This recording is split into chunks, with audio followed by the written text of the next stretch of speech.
What is going on, Busy Bariatrics? I'm Rob, your favorite VSG man turned bariatric coach, and today I've got a real treat for you. If you've ever scrolled Instagram thinking, damn, that retreat looks amazing, this episode is going to blow your mind because today we are actually peeling back the curtain with the dynamic duo themselves who actually make it happen. Nerissa and Chris from Bariatric Society. Spoiler alert, it takes a hell of a lot more than matching shirts and good lighting, but they still have that as well. I've been a guest, I've been a sponsor, and yes, also a former presenter, so I know firsthand how much blood, sweat, and group chat drama goes off into putting this thing together. This is the ultimate behind-the-scenes guide to what it really takes to run a life-changing event for the bariatric community. But before we dive in, do me a favor, screenshot this episode, tag Nerissa, Chris, Bariatric Society. If someone's even considering Bariatric Society, tag it. Maybe I might get like my fourth listener on these episodes, and then they might actually get some tickets sold. Guys, welcome to the show. Hey, how's it going? Always great to see you. Always good, yeah. And like these intros are super long, but I like them, and then we kind of roll with it. So if people have been living under, thank you. If people have been living under a rock, give us a little bit about yourselves, and then I'm going to ask everything about society because it is ridiculous the amount of work that goes into it. So I'm Nerissa, aka Rissa Recharged. Bariatric bro, Chris. And we, just like most of your listeners, have had bariatric surgery. We had the sleeve back in July of 2019. And since then have done, all the things from having a bariatric baby to having plastics. And, at the end of the day, like we literally fell in love with the lifestyle and with the bariatric community and really have just kind of poured our heart and soul into creating awesome experiences for bariatric patients, pre-op, post-op, and in between. I'm always so impressed because I remember the first years of society and I couldn't afford to take. I'll be the first to admit that. And I would like peep people's stories and I was like, this thing looks amazing and it's really awesome. And then you kind of see all the work that goes into it. And I'm always amazed, like, why would you even consider taking it over? Because you've been involved with it enough to realize that, like, this is a lot of work. I think for us, we both are event planners by nature as well. We've always done events with our jobs, with corporate America. We've always done those things. So I think it just kind of became something that it was within our lifestyle change as well that we found our community, because when we came into this, we didn't have the community. So building that while we're in it was amazing and just became a passion for us. Absolutely. And I would just add that a lot of times, sometimes when things don't exist, you have to create them for themselves, for itself. Yeah, it's definitely something like with coaching is when you see there's like a need or a want or how do you develop it? It's how do you put that all together? I think we have a pause here. Let's see. Did you guys freeze? What is going on, Busy Bariatrics? I'm Rob, your favorite VSG man turned bariatric coach, and today I've got a real treat for you. If you've ever scrolled Instagram thinking, damn, that retreat looks amazing, this episode is going to blow your mind because today we're peeling back the curtain with the dynamic duo who actually make it happen, Nerissa and Chris from Bariatric Society. Spoiler alert, it takes a hell of a lot more than matching shirts and good lighting. I've been a guest, a sponsor, and a former presenter, so I know firsthand how much blood, sweat, and group chat drama goes into pulling this thing off. This is going to be the ultimate behind-the-scenes guide to what it really takes to run a life-changing event for the bariatric community. But before we dive in, if anyone's considering going to retreat or just needs to hear me rant and rave for about an hour, go ahead and tag this episode, put the link in the episode, and share it with a friend because that's really the only way people find out that I do these things anymore. And with that, let's like really dive in. Nerissa, Chris, how are you two? How are you? Always good to see you, Rob. Yes, sir. It's always good to catch up. I joke that the podcast is really my scheduled way to actually talk to people anymore because all of our schedules are so busy, but like we'll do promotional work and we'll claim it's about the episode. So we'll take a few minutes on the end and catch up. Always the best. And I always say that too. Like the best parts of every podcast is actually the parts that before we hit record and the parts after. Yeah. And that's the prime lifts right there. So let's get started on this. If people have been living under a rock, who are you and why don't they know you? I'm Bariatric bro, and this is my wife. Rissa, aka Rissa Recharged. And like most of your listeners, we've had bariatric surgery. We had VSG in July of 2019. Since then, have done all the things. We had a bariatric baby in 2021. We had plastics and me in 2023, you in 2024. And really have just been immersed in the community. We fell in love with, just bariatrics in general, as well as all the people within the community really early on. And since then have just been creating or hoping to create awesome experiences for bariatric patients, pre-op, post-op, in between. It really is impressive to watch like your growth and evolution both as a couple and going through things, and you're hitting like the 6-year mark of bariatric surgery, right? Yeah. You'd be amazed, like, oh my goodness. So like we're right there, and it's amazing because I don't think people realize how hard it is to still stay engaged year over year over year. So how do you continue to do this as you get further out post op? For me, I think it's the people on both sides, right? So I think there's new patients, people having surgery every single day. And you kind of see, it's almost like Disney World, right? Where it's like you see the light in their eyes and they're so excited. It's like, oh, I want to do all the things. But then you also see the other layers too, right? Where people experience regain, or they're not losing as much as they want to, or maybe they're having, complications. So it's really cool to kind of be a part of people's journeys. But at the same time, it's all the people that you kind of started with, from all the awesome like surgeons and brands we get to work with, as well as folks like you who are in like the training and coaching space, and then just friends. Like we talk about this all the time, but there are people in the community that we are closer to than our own family. Every single day. Yeah. Family. So it's just, they become my very family. And we've been a part of each other's journeys where, like, for example, like Adez, like she was at my tummy tuck surgery. She was at his tummy tuck surgery. We were in the room.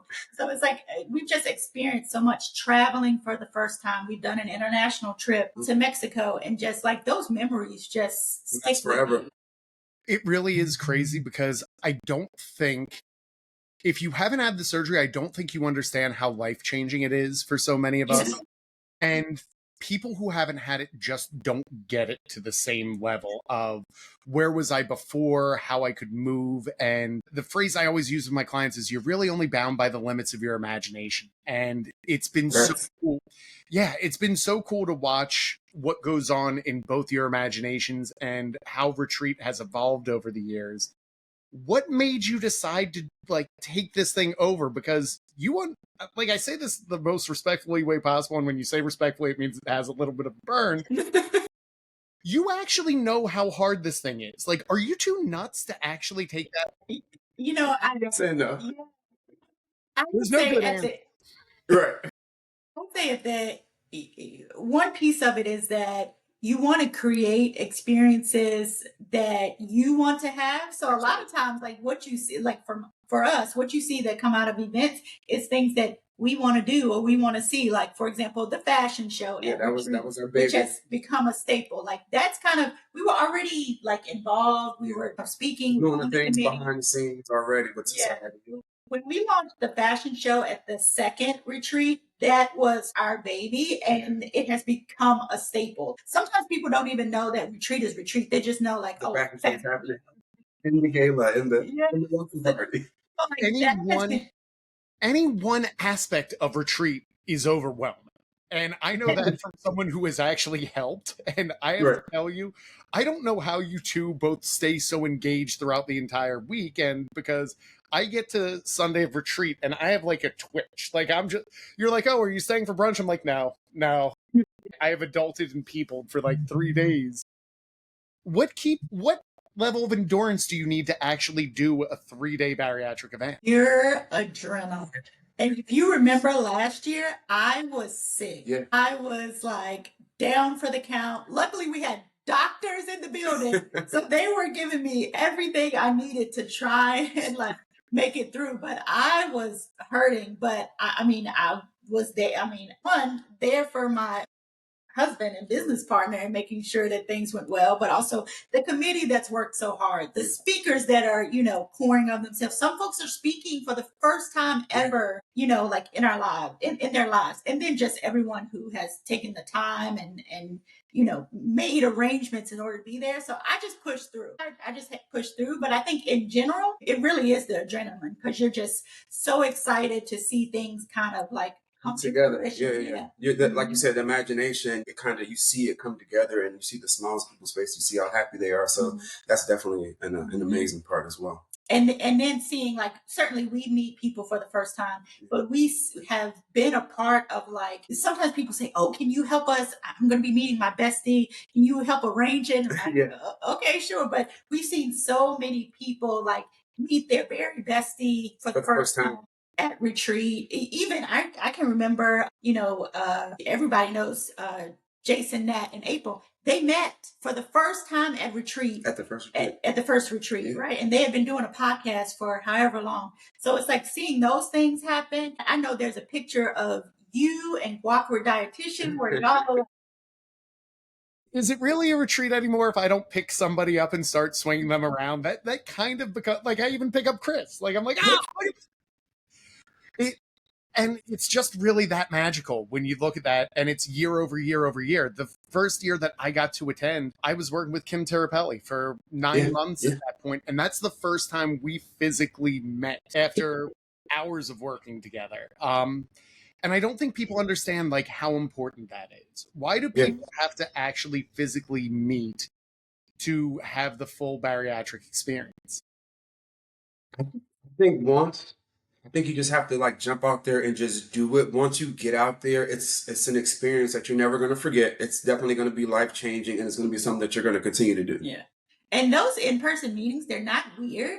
It's just like you literally pick up from the last phone conversation you had or the last DM you had. It's just like all of a sudden, it's like, I can see you, I can touch you, it's just different. And the nerves are there, but I think everybody's nervous the first time that you actually go somewhere, the first time that you do something. But once you do it, you get in that space and you get in your zone. And also, in our community, when you get around your people, they just understand you more.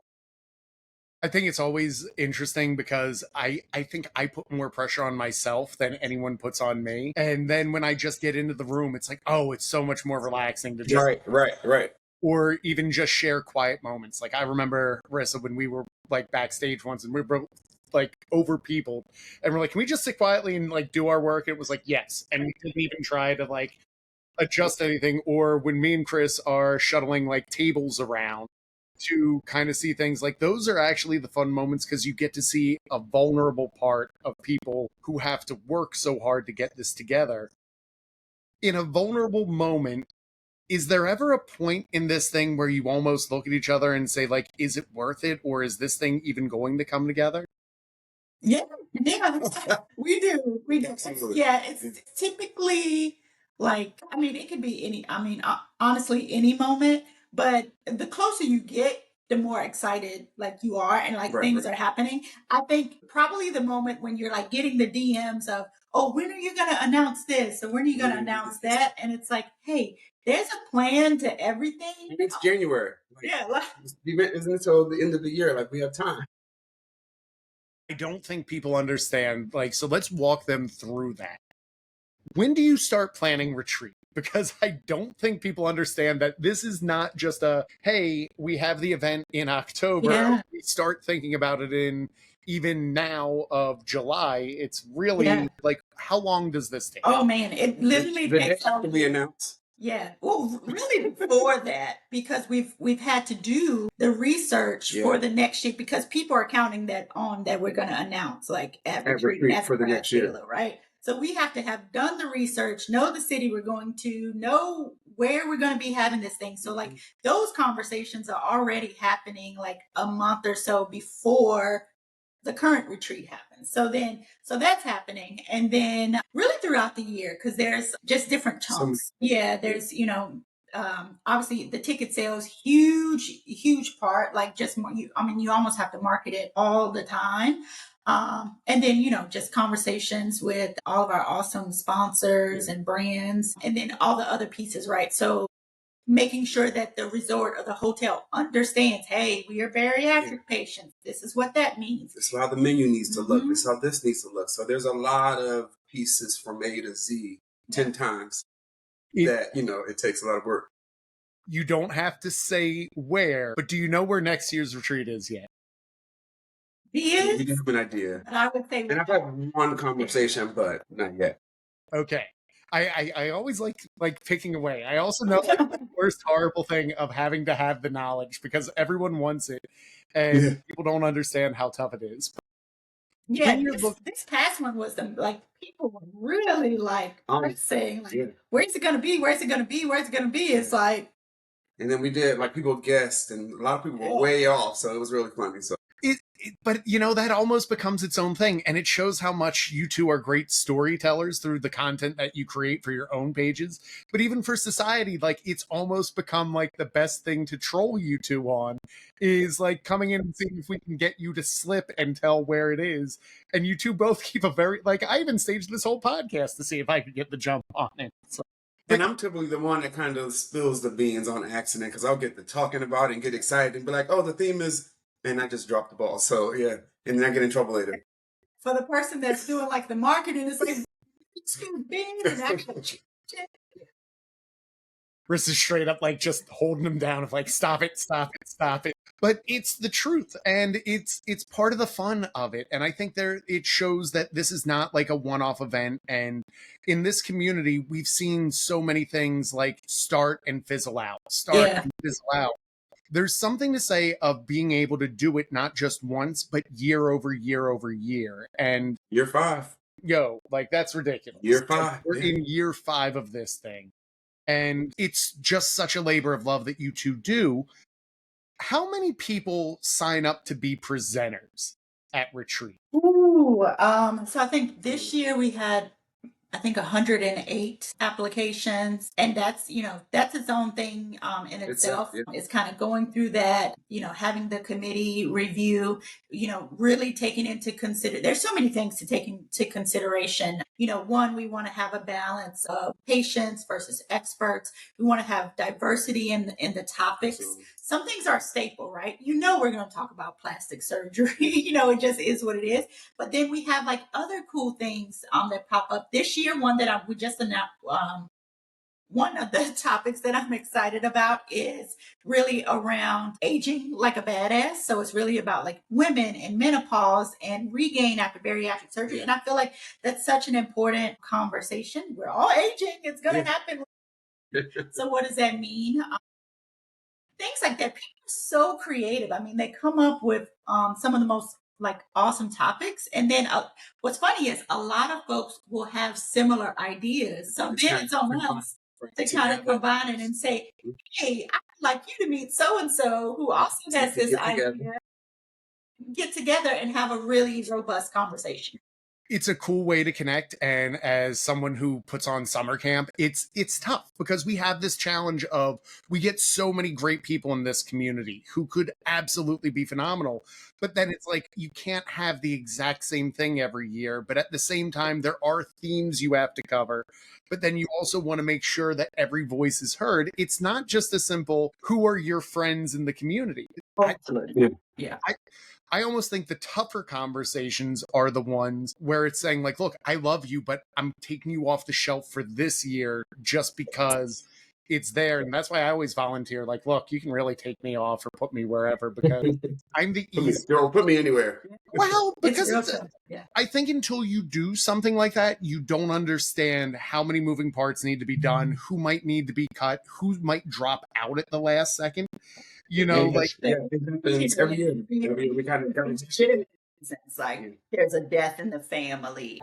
I'm sick. My kid's getting married. Yeah, there's so many moving parts and so many things that happen. That's why flexibility is key, and that's conversations that we have with our presenters and things like that. And we hope that also that attendees have grace as well. That things change. Sometimes things change.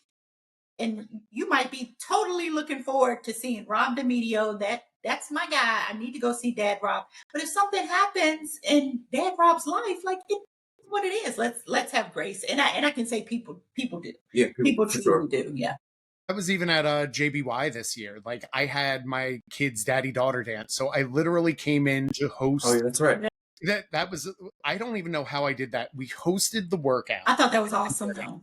I hopped on a plane. I got to there, Mhm. and then I flew right back. And people don't understand. Like, there are still people who are like, "Well, I didn't get a chance to see you that weekend." I'm like, I don't know what to tell you. I Yeah. did the best I could in the surroundings that we had, and people I don't think understand how hard that can be to handle everything from you have the speaker list. It's a year-long worth of effort. And by the way, there were only 4 croutons in the salad last year, and you get We get that these too. things. We You get that too. literally everything comes to Rissa and Chris or to the hosts, and I don't think people understand that enough. And hopefully, this episode is giving them that view. So, how many people does it really take on the back end? Because it's not just you two, but how many thankless people have to either move tables, show up early, stay late, make sure that the inflatable bounce house is angled on the proper degree so it doesn't cause a fire hazard? Because these are things that actually happen at retreat. Yeah. I guess typically us plus our The committee, and then we always have awesome The volunteers. speech, just jump in, and then we will have. I mean, we have people in our inbox now that says, "Hey, if you need any help, if Let you me know need what I this, can if you do." need that," and we don't want to lean on attendees to do things, right? Like you're here for the experience, but sometimes it just happens. It's whoever's close. Hey, but yeah, I mean, like I mean, I've used you several times. Yeah. Well, that's why I like standing near Jason Smith, the Smithsonian, because when Chris says, "Can you help me with this?" I go, "Jason, right there, it's good," and Jason will do it. So the trick is, like, that always is my best trait as a shirker in life, is you need to stand next to the people who do the work, so that when like they say, "Hey, can you help?" I'm like, "I can get you someone better than me." And Got the perfect person for you. yeah, let me get them for you. That's exactly a lot of times how like committee is formed, right? Because we'll kind of see like, so who was like super awesome this year with helping us with this and that. So I know like for this coming year we have Patrick Smith on for the first time on committee, and that's because when I say he was like Chris's right hand last year, like that's sort of how it happened. So like those are kind of like how folks kind of get onboarded. It's like they just throw themselves in. And so it's like, okay, as we think about next year, like, because that also changes too, like who's on committee, because we want new ideas, fresh ideas, things like that. So like that, kind of plays a part into that as well. It's a massive undertaking in so many different ways, and it really does show just what it really takes to get everything. Now let's have a little bit of fun, because you've been here like since the beginning. What is like the weirdest thing that's ever happened at retreat that you were like, I can't even believe that happened? Thing. Think of what you can actually share. I mean, behind the scenes, I guess things from the staff or the hotel. So you brought up the inflatable thing, right? So that was a whole big thing last year. It's like the hotel, the resort was kind of like, oh, we're gonna make this happen. They approved it before I even purchased it and paid for it, and then once we get it there, It was bigger than we thought it was. And then it was touching the sprinklers. So it's like, okay, how can we like get this in a spot where the resort's not going to kick us out, but we can still, like use it. So like that was weird. That I kind of threw a temper tantrum a little bit and was able to keep it, so it just worked out. I may have witnessed that firsthand, and I was like, wow, Chris, like 9 out of 10 times, I'm like, Chris is like the kindest soul I've ever met. And I was like, oh, Chris does do that. Good. He's and you know what? I think it's also like when I have this vision, like it's there, and I'm just kind of like, you already proved this. You said, yeah, we're gonna do it. I'm sorry it's blocking it, but it'll be blocking it for just a moment. Anything happens, we'll get everybody out of here. Yes. This is weird, but one of my favorite moments from last year was you and Chris doing the Carlton dance. Oh my God, on the yeah. floor. Like that sticks out in my mind. That was weird. That was the best time we had. Y'all might see that on the future replay. That gets like that's always like the funniest part is like for whatever reason you get these odd moments that just kind of work. And it was like I always like the ball the best, and here's why. as a coach and as someone who I have like dozens of clients at the event, I want to make sure they feel special. I want to make sure I'm helping and supporting and showing up for you two. There's people that I have to meet, there's sponsors. Like there is a lot, even for some attendees who have a professional role.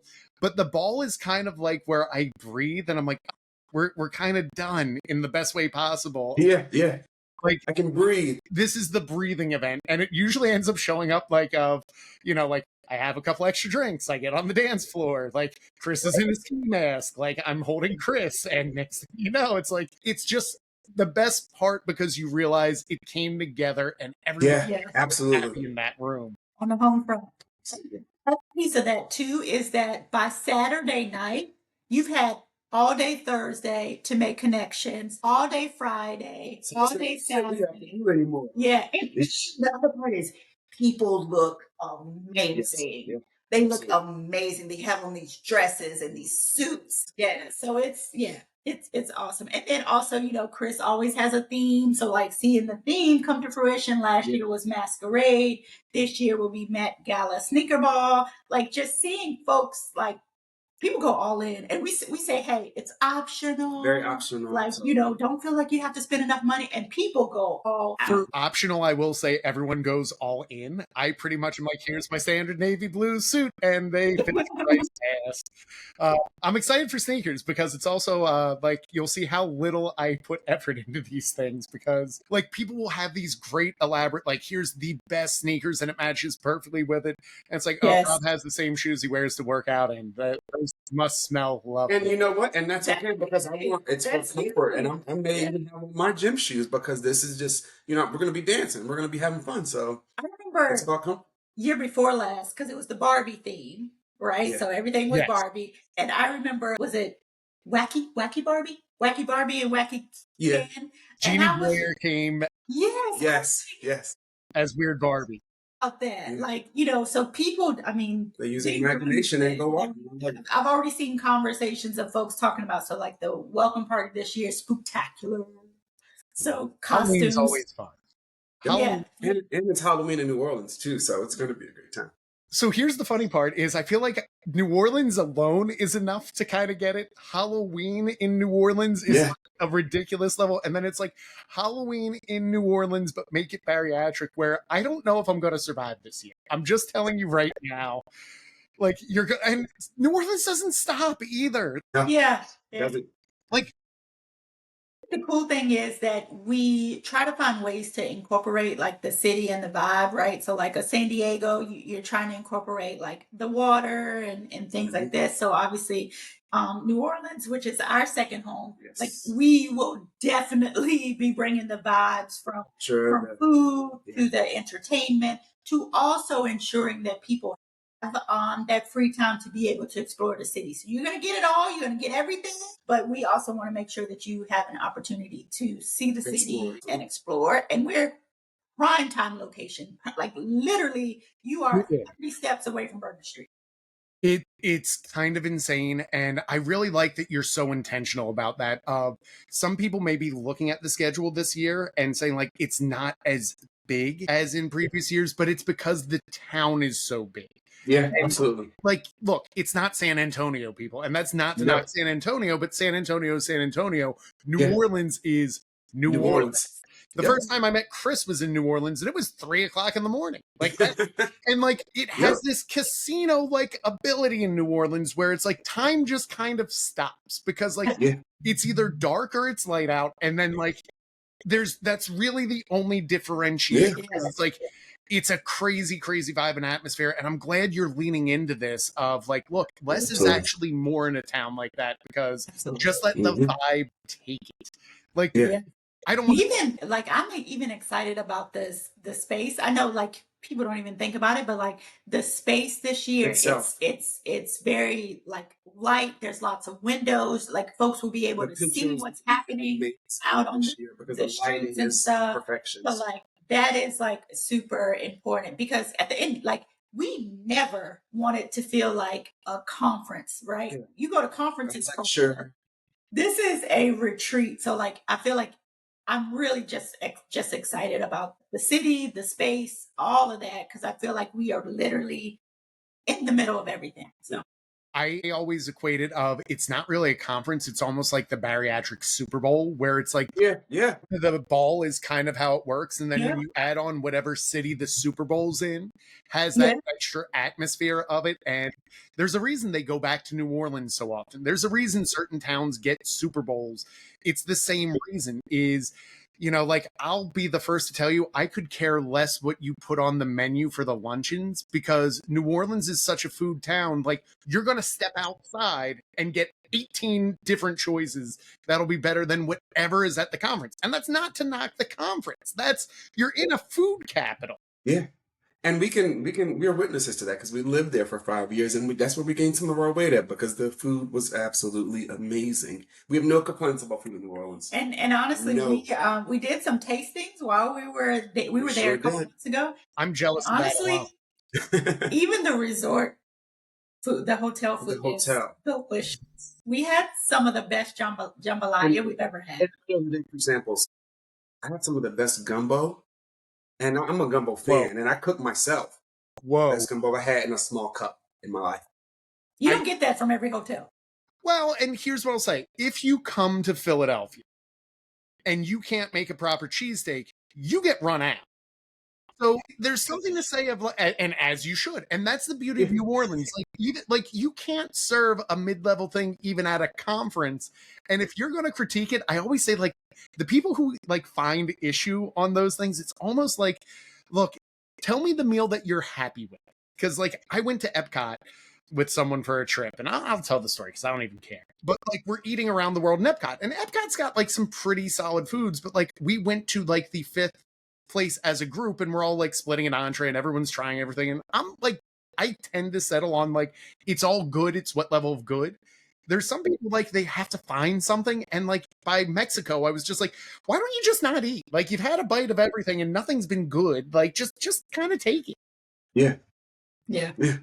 All I right. mean, and I feel like some you just can't make happy. Yeah. But it's kind of fun though. Let's get back on the other fun parts of it. All right. You step outside. Like I feel bad for you two because like you have to be in charge. Like you have to be the adults in New Orleans where it's like I'm nuts. You step outside. Favorite thing to do in New Orleans? Get a daiquiri. We love Bourbon Street, but we love Frenchmen even more because bourbon is fun. Don't get me wrong. I enjoy bourbon. I'm going to be on bourbon every night. But Frenchmen is more of live bands, chill. I just feel like it's more of our age adult vibe on Frenchmen Street because any bar you walk in, any, live jazz band you walk in, you're going to have a good time. You can hear it from the streets, and you just, you have a good time from there as well, or you can go, join the band. I think also it's a friendly city. Absolutely, yeah. It's where people are gonna look in your eye and people speak. Everyone speaks. Yeah, speak or whatever. I think as people explore different restaurants, like the bartenders and the servers, they want to talk to you. They want to have a conversation. They want to know where you're from. They want to know why you're in the city. So I think it has its charms like that. And then also there's certainly cool tours that people can take advantage of, things like that. So you got the river, the river walk. It's endless. The history dork of me, the World War II museum is phenomenal. Been there. Yeah, Mm-hmm. Yep, we've been there. And the problem is like that's like the 15th thing you can do in New Orleans. Like you can trip over amazing The things. list is so long. That's probably, I think, going to be one of the biggest challenges is you could probably spend a week in New Orleans aside from Bariatric Retreat and not see it all. And the problem is the city doesn't really shut down. Like I think to 6:30 in the morning is kind of like the is about it. Is about it, but there's still also like the gym goers then are rolling out at that point, and it's and just the deliveries that are being taken up on Bourbon Street now because all the trucks on there are. It's weird because I've been to New Orleans like 3 times and I've seen 5:30 on Bourbon Street for 3 very different reasons between partying, but then going to work out and just walking the town. And 5:30, which I love to do. It's great. 5:30 to 6:30, I think everyone should go at least one day.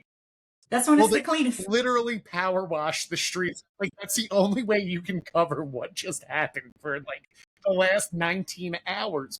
Yeah. That atmosphere is going to absolutely explode Retreat this year. So I'm just highly recommend. People normally do this, but don't feel like you can't add on a couple days before or a couple days after. Both ends. We'll definitely be there early. I mean, we have to. We'll be there early No. and late. I mean, that's going to be your opportunity to explore. Especially, I mean, if you do it after, then you've also created like these new friendships and relationships. So you might be able to do some cool stuff together. But if you also are like one of those people that need that like quiet time to get like, come in early, we have the discount rate for the hotel, before and after. So I think that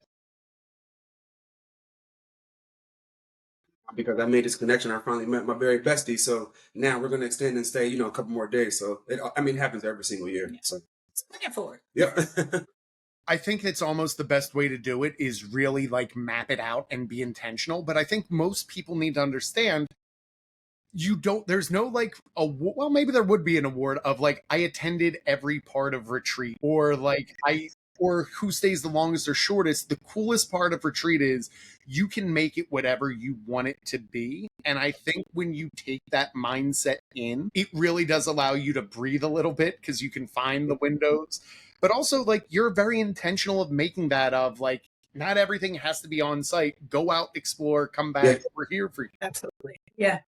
All right. So now as we're getting through this, I kind of want to like think about, what are you always the proudest of when it comes to retreat? Like, what's the moment where you two look at each other and you say, man, this was worth it? So for me, I guess you guys, there's always a picture of me watching Rissa on stage. That's one of my favorite parts, but also the fashion show, because we created that. Like, that's like my baby, because we always get to see new The people, confidence. new faces, and folks that are super scared, folks that are crying and like, I'm going to do it. But then finally getting up there on stage and just, showing your confidence and being happy, like, that makes me so proud. Like, that's kind of like, I think Sunday is a breather too. Like at the, typically at the going away brunch, it's like, okay, we're done. we did it.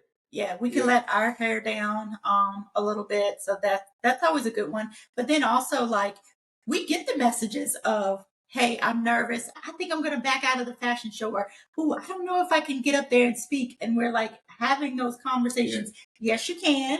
You got this. We're with you, so like then like seeing that actually happen is always awesome. We obviously, I mean, there's 2 sessions that's going on all the time. We don't get to pop into every session. We try. We missed some of it. But every time it's like, oh man, like this is awesome. Me myself, I had to back out of my session last year because I didn't have a voice. I don't know how you survived last year. Yeah. So like, and typically I'm kind of behind the scenes. Rissa does the majority of the talking. I'm the heavy lifting, and she put me up front last year. I And will was say, super nervous. so I was very proud of him last year. Always does the heavy lifting. I say I do the light to moderate lifting. Like, Chris is actually like hauling tables across the room, and I'm the one who's like, man, I'm really proud of him. Like, I should pick up a table, but I'm probably not. But like, I'm really always amazed by how you two do it.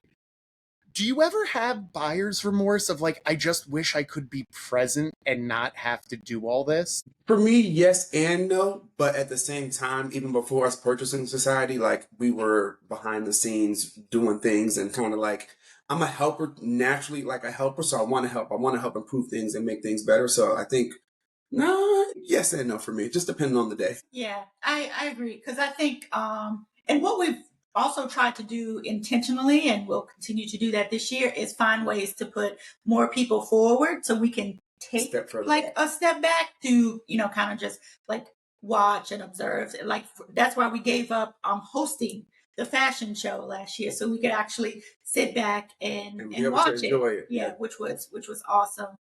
So, I think we find ways to make that happen. Or if there's like a session that we really want to attend, like we'll prioritize it so that, that we can be a part of that. And then sometimes just hanging out in the marketplace and, speaking to the brands and the vendors and making sure that they're having great conversations, like that's super refreshing. So a lot of times, there's sessions and stuff going on, and we're out there hanging with them and hearing how excited they are. So I think it works out. I don't go. I don't. Did I make it? I don't think I made it to a workout last year. No. And it's just is what it is. It's hard. I think me and Rob both kind of agreed of like we love leading workouts and helping with all that. It's just a different role and it's fun to be a leader for some of it, but there is a feeling I always have of, like we're kind of almost the adults in the room sometimes. Where it's like we're kind of leading and doing it. It's kind of nice when I go on my own retreats or when I go to a coaches conference. I'm like, oh, I get to just be a follower and like sit back. I just sit in a room and everyone's like, well, why are you always so happy here? And it's like, I love leading, but there's sometimes also of just being the participant. Do you two ever get to just participate in the bariatric community? Well, you went to ASMBS last year. Yes. So he's done that. I think there's other things that like we want to do. Obesity help and Oh yeah, so he's to some of the other conferences. So yes, a little bit. Yeah. And I think JBY as well too. Yeah, JBY, yeah. And I think it's tough because you two don't just live in a bariatric bubble. You have like family, you have career, you have all these other obligations. Plus, on top of it, you've kind of expanded Bariatric Society out where you're having about an event every quarter. Yeah. How do you find a way to balance all of that and still show up for each other? So we make mandatory date nights that sometimes turn into work nights, and We'll be at the bar with our notebook and our phone, and just kind of like we'll put them down for the first 30 minutes and kind of how was your day, yada yada yada, and then it always typically turns into something about society, some portion or some part of society that we kind of talk about. But it's just kind of we find time for ourselves and make that work for us, but then also And there's never enough time for all the different ideas and things that we want to do. Maybe one day. So, we need to get to where you are, Rob, and have like a staff and everything. I'm getting to your guys' status. Like you have it completely flipped, but I will say it's tough. And everything you said about the ball, that's probably been my biggest challenge with Busy Bariatrics is I love every aspect of my company. And it's really tough. Like Stacy is my copywriter and ghostwriter. So like she produces a lot of the writing in our content or the script work, but I love doing that. And that's tough to give that part away. Like Lisa, our programmer, I write amazing workouts. I'm really proud of how I do in that. And if I could be left to my own devices, I would sit in the basement and do that all day. I kind of have to give that to Lisa to do. Kylie does all of our mindset work now. Like I love coaching people through difficult problems, but in order for the company to grow, you have to kind of let go. And that's what mentors have told me. And it's a challenge because you two both have amazing standards and it shows in every event. Every event I've ever been to at Bariatric Society, the standard is so high that it's tough to let that go. But I love the amount of touch that you two both have on it, but we are also getting close to time. I have a little flip because you've done the busy method with me, but we're going to make it retreat themed. Oh, man. We're going to do it retreat themed to finish and close this episode out. So the beat for building habits. What is the best thing that you have built into retreat that you two do for yourselves? I think one, we plan time for ourselves that where we're going to be away from the madness, even if it's just like in our room or if it's like sneak on a date right before things like happen. So I think that's one. And then also just from a planning year long type of situation is do a little bit every day. Love it. A little bit every day. That's the best habit way to do it. A little bit every day. Okay, understanding nutrition, I'm going to flip it because let's take the bariatric stuff off the table. The three of us are foodies. You've been to all 5 retreats. What's the best thing you've ever eaten at a bariatric retreat? San Diego with the street tacos. The street tacos. The street tacos, amazing last year in San Diego. And we love a good taco. It fit the theme, and it fit that Polynesian theme. That is awesome. Okay. Favorite way or best workout? I don't want to do that because I'm on the table for that one. I'm doing these off the head, and then it's weird because it's like you're not going to say me, and then I'm going to be bitter, and then you're going to say me, and I'm going to be like, they're just saying it because he's the host. There's no good answer there. So, best location to work out in of all 5 places retreats been? So I'm gonna say I'll say San Antonio, but only because of that awesome 5K. Yeah. I promise we are trying to duplicate it. Every single city we try to duplicate it, but there are so many things that go into producing a 5K. But so just know. But like that's we always try. And that's what I don't think people also understand. Just doing a 5K is a massive event. Just doing an evening event is just like you're having a conference with an evening event, with a 5K, with a fitness component. That is ridiculous. It's ridiculous. So I tell folks, imagine planning a wedding with, you have to have the menu, you have to have everything, but then also adding a workout, adding sessions, this is a 4-day wedding at this point now, you know what I mean? So like that takes a lot, like everything it's just, it's a lot. And some folks don't get it, but yeah. I hope if they walk out of this episode with anything, they understand that like I know it because I only do a small fraction of how I can help. You two do it all. And for everyone. And I will say this too, is that people say, oh, it's too expensive. Honestly, that ticket price barely cuts the surface. Listen, we could not do it without amazing sponsors. And we are also like penny pinching, negotiating, like all the things. We're all bariatric patients, so we don't eat a lot, but that plate price does not change for the day. Okay. And we eat twice a day. And I mean, imagine that's $100 a day. You know what I mean? Just for an example, that's 4 days, and that just covers one meal. Yeah. So yeah. So that's a tough one when we'll hear it in lives and comments. It's so expensive. I pride myself. This price is clearance. Compared to the work we put in, this is a clearance price. Thank you very much. I don't think people comprehend just the price of every moving part because I've seen it from not just you, but from other people who host events. And for me, even considering it myself, I flat out say, nope, hard pass. And it really is. You're on the hook whether people show up or not. Yeah. Oh, yeah. Yeah. So with that in mind, let's get to the why. How do you show up for yourselves at retreat? I think trying to have as many conversations as possible, trying to be present. Instead of trying to connect, work the entire time. Always thinking about the next thing, like what's next, what could go wrong. So like just trying to be present, enjoy ourselves, whether it's the welcome party, whether it's the gala, whether it's just having a simple cup of coffee in the morning, whatever that is, just making sure to stay present in the moment and just realizing that everything's gonna figure itself out. How do you stay present? I guess with us just showing up and then me showing up and seeing other folks present and excited and happy, like that's kind of like that's your joy. That's my joy. Just seeing folks that, folks are getting up really early, attending their workout, attending breakfast, hitting the marketplace, and then the session starts. So, I mean, those become 12-hour days sometimes. So, but I enjoy it. It's a phenomenal way. Now, I'm going to give a guilty pleasure answer because it's New Orleans. So the exclamation point is always healthy source of dopamine. But like, let's be honest, it's New Orleans. What's the most unhinged form of dopamine that you are going to have in New Orleans that you're willing to share on a podcast? Well, I'm the lemon drop queen. So I am sure by Saturday, literally my veins will be full of lemon drops.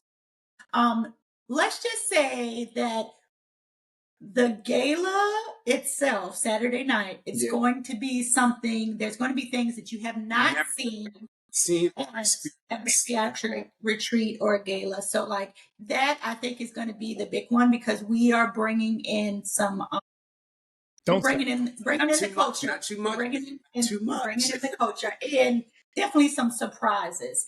And hopefully I can keep him. I've been doing good so far with those surprises.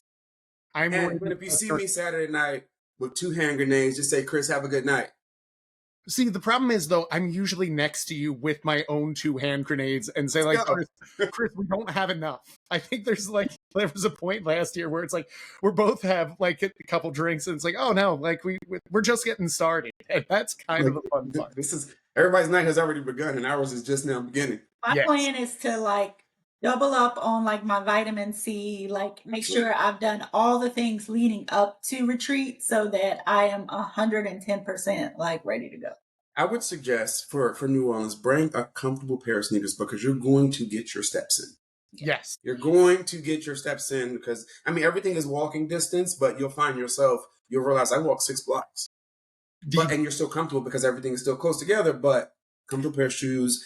And fun fact, we did not realize this at the time, but actually the hotel we are staying in is the tallest building in New Orleans proper. So we are in the tallest 52. Yeah. So yeah, it's pretty insane. Yeah. I gotta tell you, I get like so excited. Like I want to go to New Orleans like right now. Like I want to go to New Orleans. I want retreat there. Before we go, if there's any last bit you want, like if someone's still listening to this, good job by you, because all the analytics shows this is the part here this long. Yeah, this is the part of the episode where they turn off or they go to the next one. But if they're still listening, what's the one last little bit that you want to get them excited about? Ticket. Get your ticket. Get your ticket. So you can plan and you don't have to worry about like the stress of like all those things. I'll do the logistics. You can share whatever you like. But October 2nd through 5th, New Orleans, make sure you get your ticket. I would say just kind of how you jumped into bariatric surgery. I would say just do it and you won't be disappointed. We tell our clients messing action always beats perfect inaction. And I got to tell you, it's the best way to just go. Just go. All right, gang. Like I could talk to Nerissa and Chris for hours, but we're getting close to that mark. Actually, yeah, we are close to that mark. So if this one hit, that means it's time to stop collecting awareness and start applying action. Go buy your ticket. Don't just nod along. Go prove to yourself that you're coachable, consistent, capable of having an amazing time in New Orleans. If this episode resonated with you, leave us a comment on the episode on Spotify about what you're doing or that you bought your ticket. And here's the best part. You can use promo code BusyBee to save on the ticket.